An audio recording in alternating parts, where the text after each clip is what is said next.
Thank you for checking out our YouTube channel, and don't forget to subscribe and like. And please visit us at barrykibrick.com, where you'll see all the ways that you can become a patron of our mission and help us continue to build a community of seekers who quest for knowledge, information, and most importantly, wisdom. Today on Between the Lines, the keys to unlocking children with autism with Elaine Hall. Welcome, I'm Barry Kibrick. Elaine was a past guest on our show and featured in the Emmy Award-winning HBO documentary, Autism the Musical.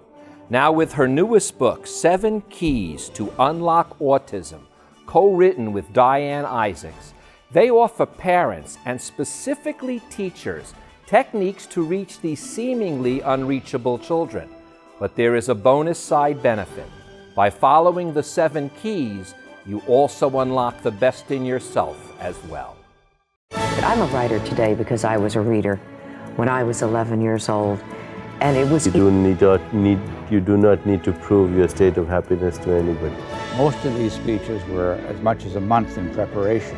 Characters, the heroes in this book, are seekers of truth in a story that involves a lot of corruption. I don't get a chance to really talk about what's real. And this is the first thing to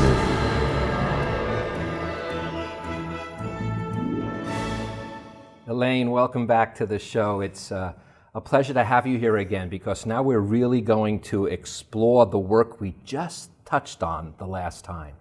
Yeah, I'm so excited to be here with you again and to show the methodology behind the work of the Miracle Project. Well, that's what it is about. The Miracle Project is the award-winning documentary that the Miracle Project is the work that you did that they made into Autism the Musical for HBO that won the Emmy for one of the best documentaries. And what the Miracle Project really is about, and I'm going to just give you in 2 words, your words: accepting and connecting. Yes. And tell us in the Miracle Project how that began, so that we can then begin to show how we can really unlock these unreachable, as you put in quotes, children.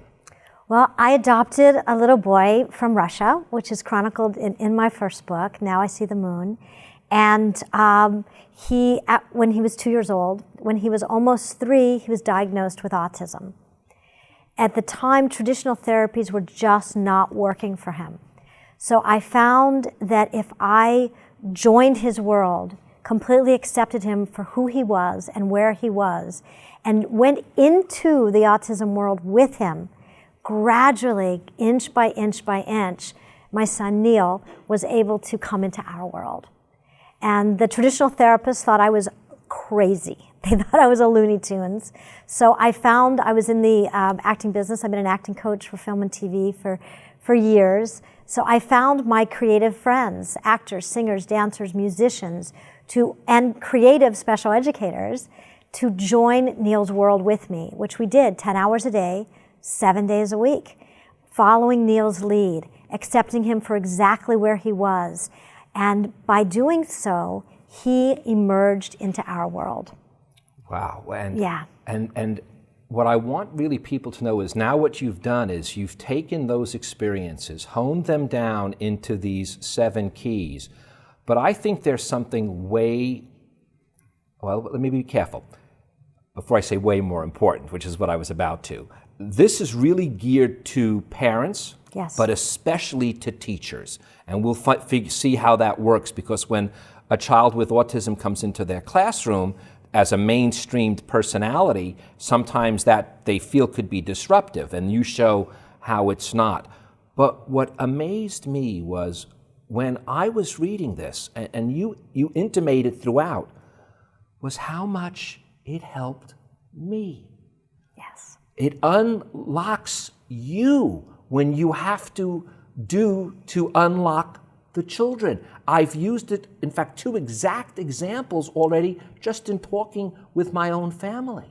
Well, that's it. My co-author, Diane Isaacs, likes to say that we have completely turned the paradigm around. Everyone thinks that you want to go in and fix that child and change that child. But really, the fixing, the changing has to be within ourselves. How do we show up?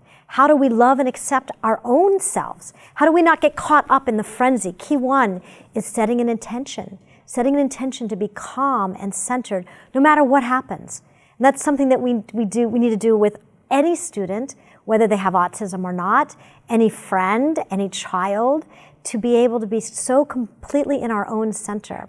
And the second key is to have an accepting and loving attitude first to ourselves, to really know what is something about ourselves that we judge so severely, and to treat ourselves with unconditional love and acceptance of our deepest, worst nightmare things about ourselves, so that we can then be more accepting of others. Well, you say in the book, shake hands with what frightens you the most. Yes, exactly.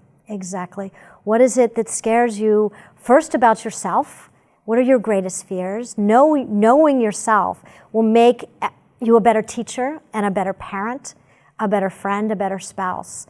And our whole approach is to, when a student comes into a classroom with autism, there are things that most teachers are not yet prepared to understand. A child may have to get up out of their seat. They may they may not be able to express themselves verbally. They may be overly verbal. And if the teacher has a judgmental attitude or is afraid of what may happen, then it's going to cause all kinds of disconnect.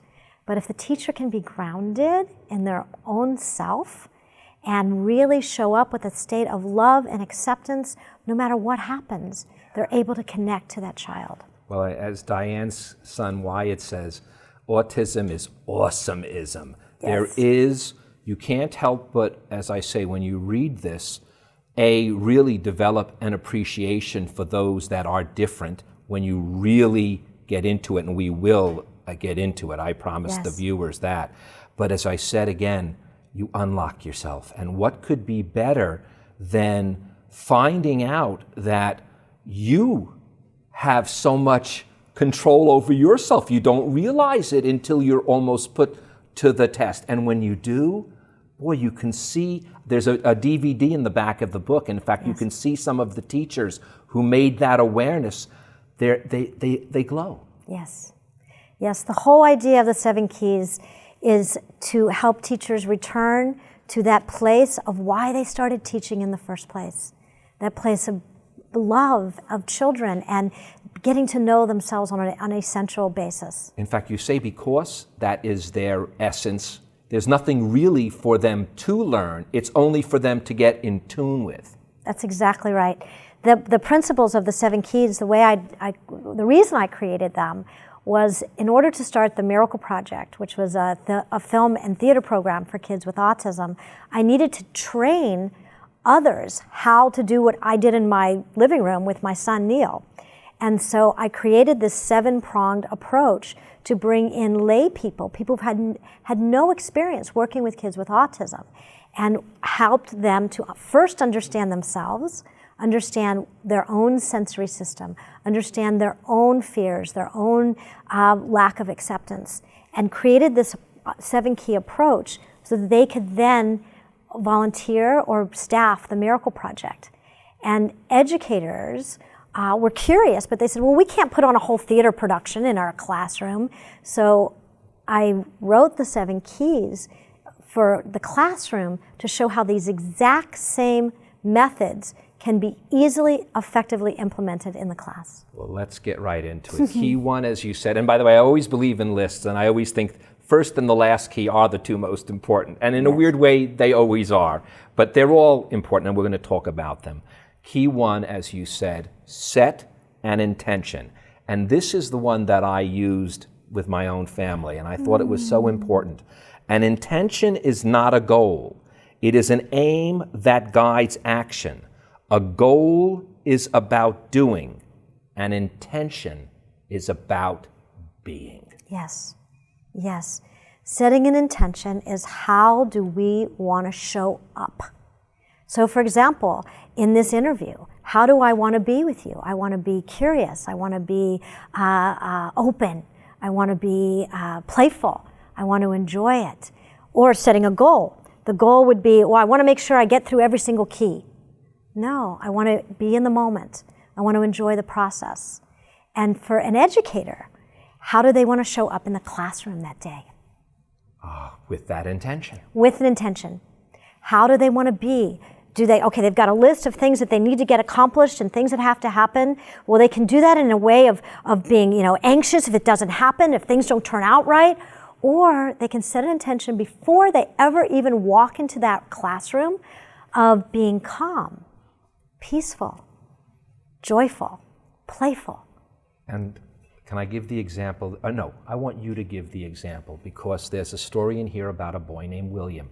And I told it to the family and they just said, oh my, you've got to let Elaine tell it, and if you don't, I'm going to tell it. But here's a story where, I'll set it up. Please. The goal was, for the parents at that time, all they wanted William to do was be able to tie his shoes. That was the goal. There was no intention we want him to be happy, we want to make his life as rich as possible. Our first goal is, if we can get him to tie his shoes.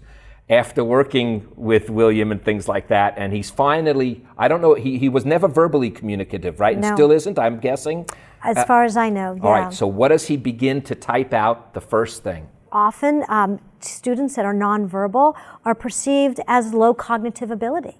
Often, students that are nonverbal are overlooked at who they are and what they can do. And I think William's case was one of these situations where, since he was 7 years old, now William was severely impaired with autism and motor processing challenges, and he moved his body pretty frenetically, and it was difficult for him to do fine motor tasks. However, it was very important for his parents and the school professionals that William tie his shoes. So 7 years old, can he tie his shoes? No, and he would tantrum and flail and just be really upset about it.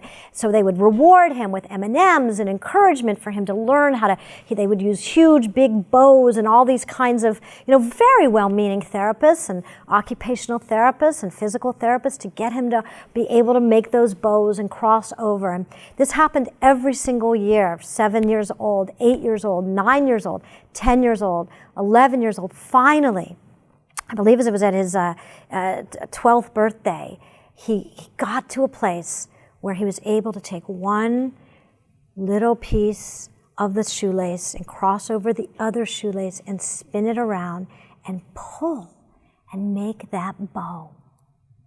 And his parents, they were crying, they were cheering, the occupational therapists and everybody was so excited, they were hugging. He had done it all these years. He was finally tying his shoes. A couple years later, William learned how to type. Using assisted technology, communication systems, was able to type. And he typed that the day that he tied his shoes was the worst day of his life. Because for him, that's all they saw was for him to do this menial task, tying his shoes. Why didn't they just go to the sporting goods store and buy Velcro sneakers? By the way, that's what he writes. Yes. That was the funniest part. He says, why didn't you just get me the Velcro sneakers? Yes. Paradoxically, you say, when you change from goal to intention, you'll be amazed at how many goals you achieve. That's exactly it. We notice that all the time in our Miracle Project classes, where if our goal was to put on a play, there would be resistance, chaos, etc. Instead, our intention is to love and accept each child for where they are, to be in the moment with each child. And what happens is the goal, they surpass any kind of goal that you could ever even imagine. And we have kids putting on full-blown musicals, singing front and center in their classrooms, and now giving speeches, being leaders in the community, giving back to the community. That was never our goal. Our goal was simply to love and accept them exactly where they were. Well, I can't help it, but that is key too. Yes. Exactly, yes. isn't it? Develop acceptance and appreciation. But, and again, here's where it comes in. To fully accept others, we go back. You must first completely accept yourself. And you even give examples of how many times do we as individuals criticize ourselves over and over and over again that we're not good enough, we're not, I don't even want to get into how many times I have to do that a day and have to break that cycle. But that's why, again, you're helping yourself first, and then you're able to reach the children. And I want to tell your viewers right now, find 3 things that upset you about yourself, listen to yourself, tell that to yourself, and stop it. Because we have all that control over what we tell ourselves. Constantly, we tell ourselves those things. And so the awareness is the first step, and then stopping that. And our students, when you think about it, our students with autism and other special needs are in environments where they are constantly being told what they cannot do. Oh, and that's what leads naturally to key 3. It's understanding their sensory profile, because I'll never forget the story with Neil when all he wanted to do was look at hubcaps. And if you didn't understand it, you'd think he was wasting your time or whatnot, but he just wanted really you to see the beauty that he saw. One of the things that in the classroom the teachers are so afraid of is, well, do we have to create a whole new environment just for these kids? No. And the answer is no. Be aware of their sensitivities and then work, and this is the best part, if you bring the other children in, they are as rewarded because they're learning how to accept themselves more. As I said, they're unlocking themselves, and they're able to help with the children, and it's a beautiful bond and relationship that develops in that classroom. Absolutely. Children with autism have a very sensitive neurological system, and they often have difficulty processing things like lights and sound. And the teacher does not need to change everything in their classroom, but to exactly what you said, have an understanding. There was a little boy I was working with on Sunday, and he had a coat on and a sweater. And I saw him pulling at his coat, pulling at his coat, and starting to tantrum, and getting all caught up, really caught up in this coat. And so my first reaction was, well, he's too hot, let's take off his coat. And so we took off his coat, but that wasn't it. He was still going like this. And I realized he had an itch. And all I had to do was say, oh, your arm is itching you. It's scratchy. And that awareness, connecting to him in that moment, he stopped, he was fine, he was peaceful, he was calm. You know, it's funny, you literally follow your 7 laws because it leads into the next law. And the next law, I shouldn't say law, the next key is to follow the leader. Follow the child, what he's going after, and boy, the awareness, the light bulb goes right off if you follow the leader and know that the leader is the child. The leader is the child. This same little boy it was new to class. He did not want to come into the classroom. And he wanted to stay outside. I stayed outside with him. I did not force him into the classroom. And I stayed outside.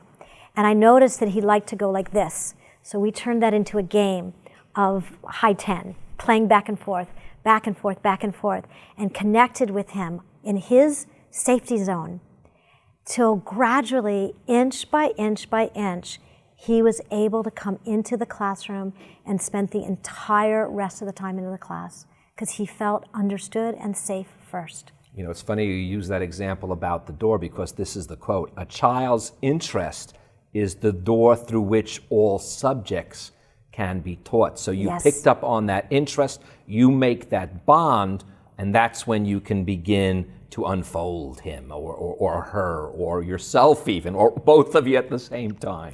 You can take any subject that a child is interested in and turn that into academics. For example, my son Neil is fascinated by bees. So we are now using bees, buzz bees and flowers for his entire academic curriculum. He's learning about science, the whole structure of bees and pollination and flowers. He's learning geography, where do things grow. He's learning social studies. He's being able to, we're using math. Everything is being taught under his preferred interest, which is bees and flowers, in the academic structure. Well, which that leads into key 5, include the child in his academic structure. Yes. The minute you include him in what's going, and it sounds so simple, yet I know, by the way, it's not that simple, but boy, it's that simple. I mean, does that make sense? Yes, yes. In the book, I talk about one of our students, Henry, who was fascinated with dinosaurs. And so we have but encouraged him to become a teacher to others about dinosaurs. All of our students, especially kids with autism, have preferred interests. Now, some schools of thought is they look at that as obsessions, as something negative. In the 7 Keys, we like to look at it as highly preferred interests that can be developed and included within the classroom structure so that everybody benefits. Students, the teachers, and especially that student. 6. You say, let go of expectations. Practice and preparation, that's what makes progress. Yes. You turn fears into anticipations. Yes. Yes. So what we tend to do with the 7 Keys in step 6 is break down larger tasks into very small, incremental, doable activities. Dr. Stanley Greenspan and Dr. Lovas both came up with adult-directed activities so that you can break things down into small tasks and better for a child to learn things in a small, incremental way rather than throwing them into something new without any preparation. But we take it a step further into rehearsing for life. So a lot of different examples of Key 6 in action. You can take it as basic as a 5-year-old kindergarten student is going to be going to a new school next year.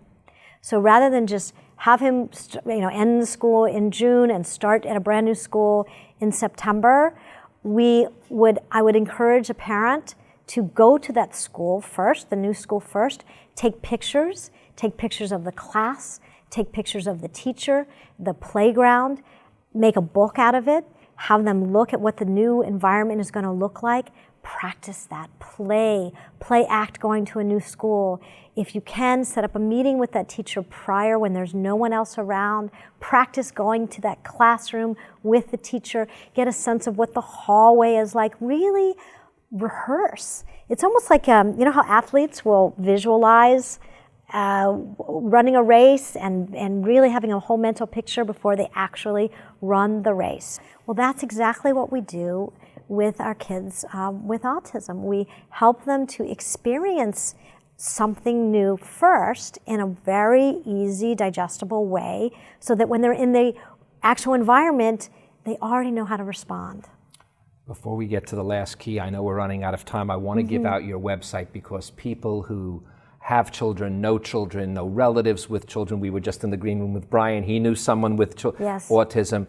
I want to give out your website. I know you respond, and I know there's lots there for people. And it's www.themiracleproject.org. And I want to get to key 7 before we end this thing, and that is live miracle-minded. And as I said, enjoy the process. Celebrate the child. That's why it's key 7 as important as key 1. Yes. Celebrate what is happening. Don't look back at what is not happening.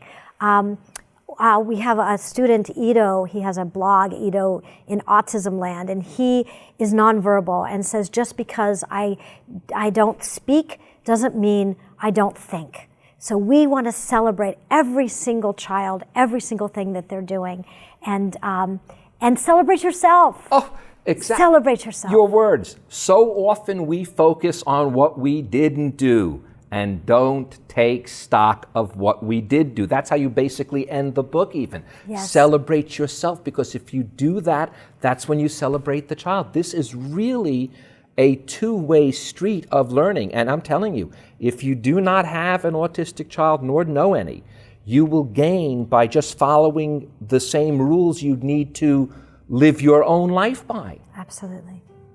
Thank you. Yes, you can really, it's all about being kinder, more compassionate and loving, starting from within so that you can be a more loving, compassionate person to the world. Elaine, our time is up, and I'm going to end with your words. To all of us who have hit walls, found impassable obstacles, wanted to give up but didn't, I thank you, Elaine, and your co-author, Diane, for never giving up. Thank you so much. Thank you. And thank you guys for joining us. Now, before Elaine leaves, I'd like to leave you with these few more words from 7 Keys to Unlock Autism. One of the most overlooked parts of life is taking time out to acknowledge what is going well, to notice the goodness and progress in a given situation, and to truly connect to a feeling of gratitude and success. I'm Barry Kibrick. Between all the overlooked parts of life, notice the goodness and especially feel the gratitude. Thank you so much, Elaine.